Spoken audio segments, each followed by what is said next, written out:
Hello, Sonal ट्रीट्समध्ये तुमचं स्वागत आहे। आज आपण बघणार आहोत गिलक्यांची भाजी। त्यासाठी मी पाव किलो गिलके घेतले आहेत, स्वच्छ धुवून भाजी चिरून घेतली आहे। फोडणी करायची आहे। तेल, मोहरी, जिरं आणि हळद, हिंग हे घातल्यानंतर आपण घालणार आहोत गिलके, बारीक चिरलेली भाजी। मग घालायचं आहे तिखट, मीठ आणि हलवून घ्यायची आहे भाजी।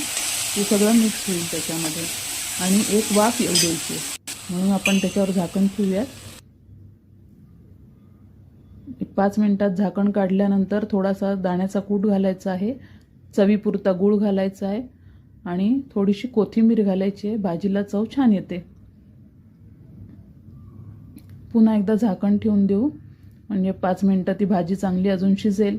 फार लवकर ही भाजी होते, झटपट होणारी भाजी आहे। नैवेद्याच्या पानावरही वाढू शकतो, पचायला हलकी असते। नक्की करून बघा। लाईक, शेअर आणि सबस्क्राईब करा। थँक्यू।